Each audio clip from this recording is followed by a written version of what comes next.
What is up, YouTube? It's been a very long time since I've recorded a video for you guys.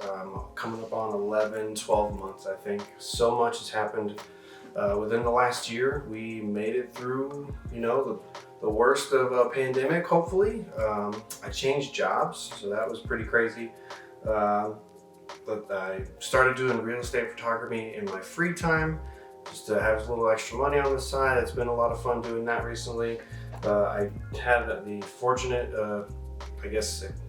time in my life to buy a brand new truck. I went on an amazing trip to Yellowstone and I got engaged. It's been a lot. It's been busy for the last year. Unfortunately, I didn't vlog all that for you guys or document that in my life, and it was just busy, and I'm bad at this, so I didn't do it. Anyway, today's video is going to be something that I've never really done before. 7 tips on how to make your photography better. So I'm just going to jump right into it. Number 1, change your angles. When you're taking your photos, take 10 to 15 seconds to change the angle of the photo. It might be something where if you're shooting up here and your eye level, move down to waist level, go over to the left, go to the right, and even all the way to the floor and shoot up. It's going to give your photos a different perspective. They're going to stand out a little bit more, and then at the end of your shoot, you're going to have more of a variety to choose from. Seeing what does and doesn't work while you're moving around is going to also allow you to learn from something. That way on your future shoots, you'll know what not to do.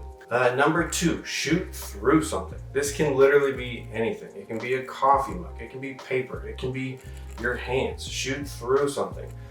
Maybe through a window, even people. If you're into street photography, shoot through some people to capture a subject that's beyond.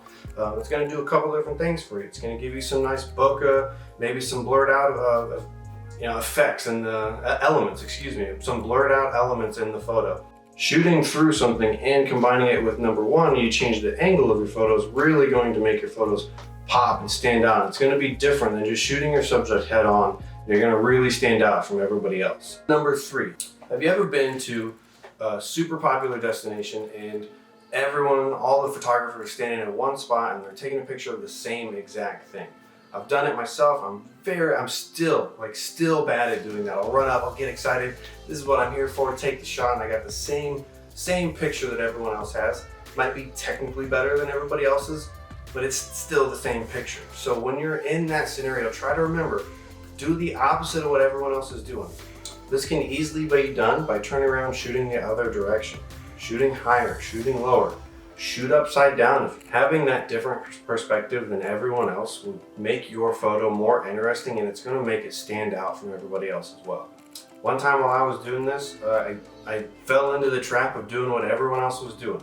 I was out taking some pictures of some bald eagles. I was up on a bridge. There was probably 15 of us up there taking a picture of the same 3 eagles. They were fighting over a salmon.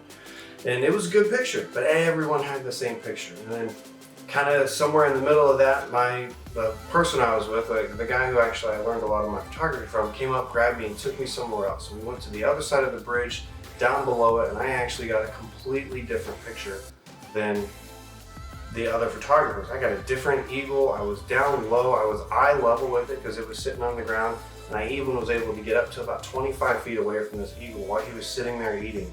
And it totally changed the experience that I was having.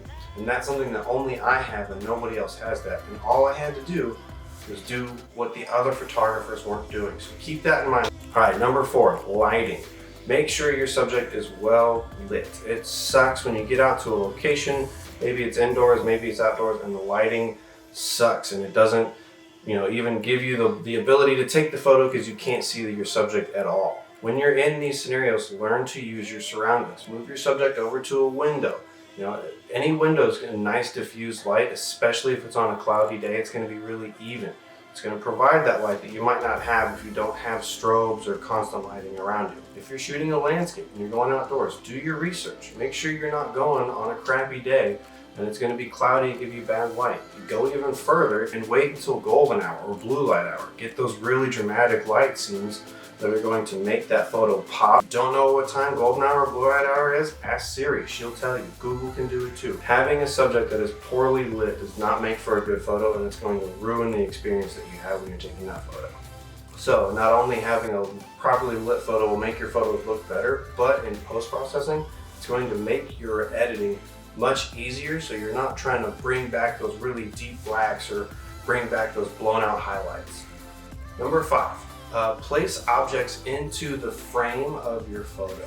This can be a few different things. Adding objects into your frame can really add to the story of the object or subject that you're taking a picture of. If you're doing product photography, let's say you're taking a picture of a coffee cup, and you could take a picture of a coffee cup straight on and it's going to probably be okay, but it's still going to be boring. But if you have that coffee cup on a desk and there's books and note papers and the computer's on, that tells a story.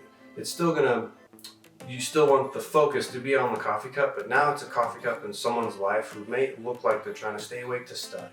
Even in portrait photography, if you have objects in the frame with your subject, it's going to give you different poses. It's going to tell the story, or it might give the viewer an idea of the setting of where you're taking the picture at or what you want to convey to the viewer. It could even give your model objects to play with, which would in turn give you more poses to work with later on. All right, number 6. So I learned this one really early on before I could afford really nice like wide angle lenses. I love landscape photography. I love going out and capturing this vast picture of something awesome. But when I started out, I only had a 35mm lens. I love that lens. I still use it. I'm actually recording on it right now. But what I had to learn how to do was stitch my photos together. So in order to do that, I use your photography, unless you have a really steady hand, or use your tripod, or if you have a really steady hand, it can be done too. And you're going to start from left to right, top to bottom, and take frame by frame, and then go into Lightroom or Photoshop and stitch those photos together. It's going to do a couple different things for you. Once your photos stitched together, you're going to have a nice wide panorama of the scene in that same exact picture that could have been captured by a wide angle is what you'll have now, without having to buy any extra gear.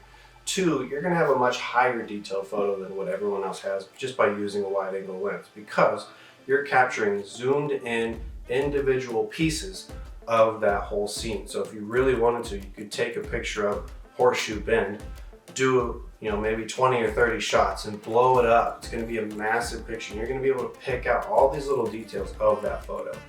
All right, number 7, this is the last one. This one is something anybody can do. Take your time. I'm guilty of this. Even right now shooting this video, I'm trying to rush through it. I speak a little too fast when I'm recording because I'm still getting used to this, but take your time. Couple basics. Make sure your batteries are charged. Make sure you have all of your equipment. Make sure your settings on your camera are correct. Getting those 3 simple things out of the way will give you a less stressful environment at the shoot, whether it's in the studio, you're on the landscape, even just product photography in your home. You'll be less worried about those things, and it'll give you more time to focus on your art, focus on taking your pictures. When you're shooting, don't be afraid to move around. Take your time, change those positions, the angles like we talked about earlier. Take a picture of something that nobody else has taken a picture of. It's okay to try those things and experiment and learn, because what you're going to do is either walk away with an awesome photo that nobody else has, or you learn, hey, nobody else, or I have a photo now, I'm never going to do that again because it didn't work. There will never be anything bad that will come from trying something that you've never done before, other than you might have a bad photo. And that's it. If you don't take the time to try out all of those ideas that you have, you're going to regret it later. All right, everybody, so that's it for the 7 tips that I had to improve your photography. I hope you enjoyed these quick tips, and I hope that you can use them to work towards your goals as photography, whether that's making it a profession or just growing as an artist in this field. Let me know in the comments below if you enjoyed this, and then if you've got any tips you want to share with everybody else, post them down there. Maybe I'll grab a couple of those and make a video about those too.